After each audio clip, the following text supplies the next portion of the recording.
Anziché couscous, facciamo la tabouleh. Cominciamo dalla semola incocciata. In questo caso è un couscous medio, non è il bulgur. Mettiamo giusto un pizzico di sale, mettiamo un pochino di olio e acqua bollente. 3 parti di couscous, 2 parti di acqua. E soprattutto coprite fino a quando non si idraterà completamente. Dopo circa mezz'ora è pronto per essere usato. Prezzemolo tanto sciacquato, ben lavato e menta. Continuiamo col cetriolo. Tagliamo le punte e togliamo i semi. Brunoise piccola piccola piccola. Un bel cipollotto.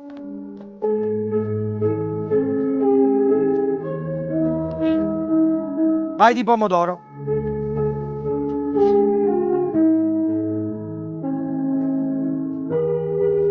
La ricetta è quasi completa, mancano quei pochi condimenti che fanno questa insalata super fresca per tutta l'estate. Sale, olio d'oliva, non lo fate mancare, tanto succo di limone. La bella rimestata,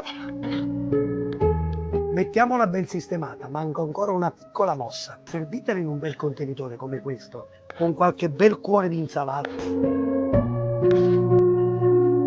Ci tagliamo su un pochettino di pera rinfrescante, dolce e anche un po' profumata. Mi raccomando, ben lavata, ma non buttate via la buccia, che è importantissima.